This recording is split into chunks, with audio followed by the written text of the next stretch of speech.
This is Joyride.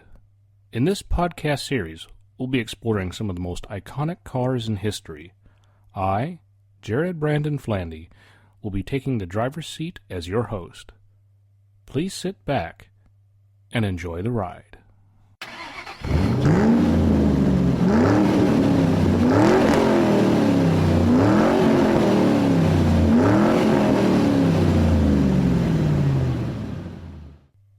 Welcome to the first episode of this podcast.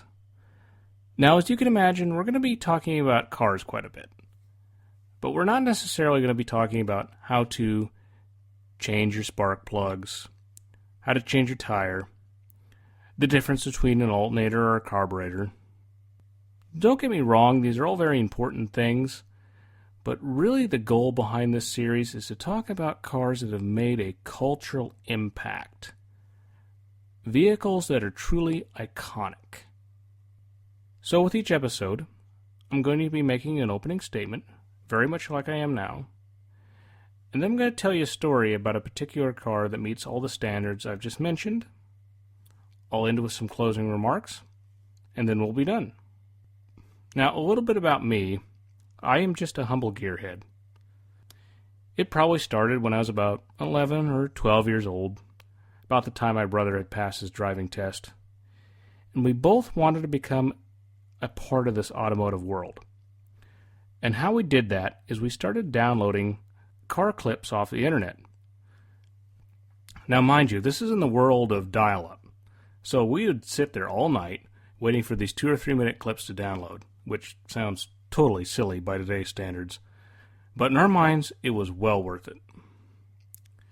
A lot of this stuff was early Top Gear, before Clarkson, Hammond, and May got together, long before the Grand Tour, a bit of Fifth Gear.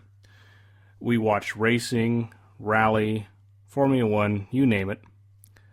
My brother even became a rally driver and has won quite a bit of races so far.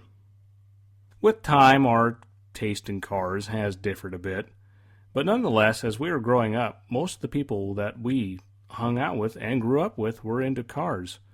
In the same way that a lot of people are into sports and grew up going tailgating, we grew up with engines revving and gears changing. It was just the way life was.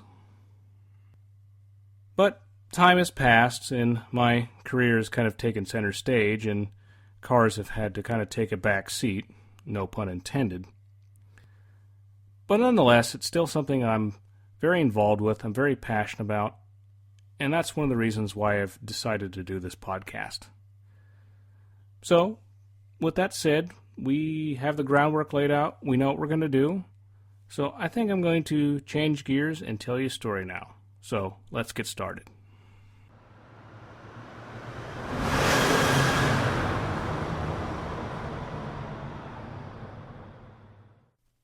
The car we'll be exploring today is a child of the 1960s. The world was experiencing major changes at the time. The fashions were brighter, the attitudes were different, and the music was louder. Pretty soon, a new car would enter the world that featured all the same attributes of the 60s.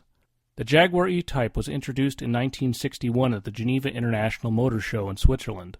The bosses at Jaguar anticipated the car would gather a lot of interest at the show, so they gave one of their drivers, Norman Dewis, the task of driving the car overnight to make it to the show on time. He had to travel over 600 miles from the factory in England to Switzerland in order to make the deadline. He accomplished the feat by making the entire trip in 11 hours. When the show opened the next day, with the shining E-Type proudly on display, no one had seen anything like it before. A sleek convertible that even Enzo Ferrari himself said was the most beautiful car in the world. Sir William Lyons, the founder of Jaguar, would usually style his own cars, but the graceful lines of the E-Type were primarily crafted by former aircraft engineer and later industrial designer Malcolm Sayer. It was not only a looker, though. The car shared some relation with 2 Jaguar race cars. The 24 Hour of Le Mans is one of the most famous and prestigious races of all time. The first race car was the 1951 C-Type, C standing for competition. The car won Le Mans twice. The next car was the 1954 D-Type, which won the endurance race 3 times. In 1956, Jaguar exited motorsports with the possibility of a successor race car being very unlikely now. As a result, they began work on a road version of the D-Type. The E-Type, as it would become known, had a monocoque body with a slim profile. In 1957, a test prototype began being experimented with and would feature the same 2.7-liter 120-horsepower engine that was also in the Jaguar Mark I sedan, the car that would eventually become the Mark II of Inspector Morse fame. Despite rave reviews from the press, Jaguar was still focusing on other cars such as the Mark X, so the design team had to perfect the car that would become the E-Type. It could achieve speeds of over 150 miles per hour, making it the fastest car in the world at the time. It was also safe. It even had disc brakes and an independent suspension design that came from the Mark X, which would be used all the way up till the 1990s. Surprisingly, it didn't burn a hole in your wallet either. The introductory price was a mere £2,195, or approximately $50,000 US in today's money. If this still seems high to you, take into consideration a current Bugatti Chiron can cost well over $4 million. Because of everything it had to offer, so many orders came in that the little company could not make them fast enough. Potential customers even begged to be put further up the list so they could get a car sooner. Problems would soon arise, however. In a very Jaguar owner fashion, the company was not exactly honest about the car's capabilities.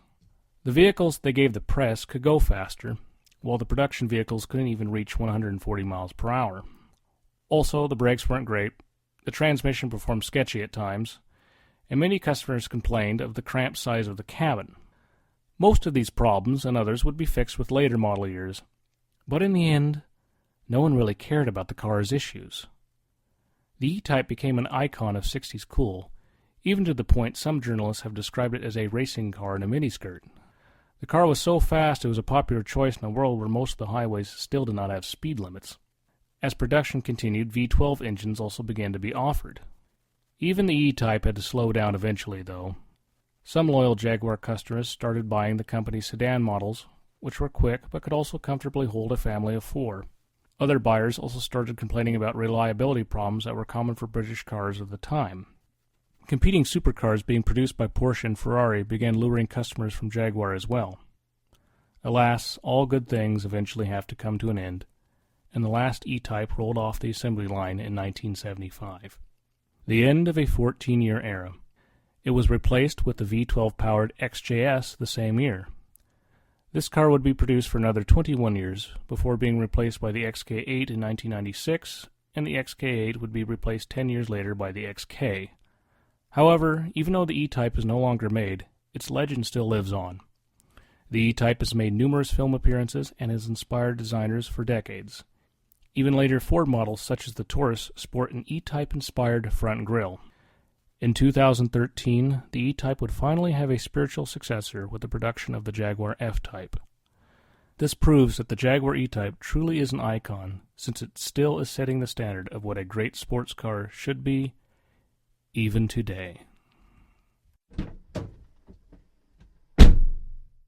Well, I hope you enjoyed that story of the E-Type. As you heard, it really has set standards and truly is an iconic car, and it's held in big respect amongst a lot of gearheads, whether you're a Jaguar fan or not. It's just one of those kinds of cars that everyone just seems to like. Now, I have to be honest, I'm not really biased when it comes to vehicles. I mean, you got lots of people that are just, Toyota guys or Honda guys, or if you even get all the way up into the big leagues, there's people that are just into Porsche or just into Ferrari. I've never really been that way. I've always had an appreciation for lots of different brands and lots of different models. But if I had to have a list of preferences, Jaguar would definitely be on that list, and part of that is because it's very personal to me. My first car actually was a Jaguar. It was a 2000 S-Type that I bought when I was about 20 or 21. I didn't pay a lot for it. I got a good deal on it. The guy basically was just trying to sell it and get rid of it.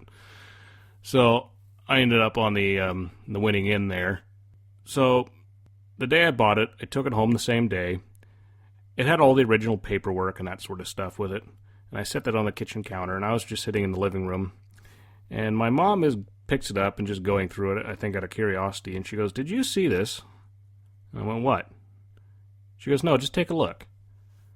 So she hands me the original bill of sale, and the car was initially bought at the Jaguar dealership in San Rafael, California. And on the purchase order was all the usual stuff, the VIN number and whatnot, but there was also the name of the company that bought it, and it said Lucasfilm Limited. So I don't know, but a good friend of mine pointed out, he goes, yeah, they wouldn't have given some intern to drive that around, so only the big guys up top probably got that car. So I don't know, maybe the big man himself, maybe George Lucas drove it. So with that said, I think I'm going to wrap things up. We all know roughly how this is going to go from now on. So next episode, we'll be discussing a completely different car and a new story, so I hope you will be there to listen. I hope you'll enjoy it, so take care. Thanks for listening, and stay tuned.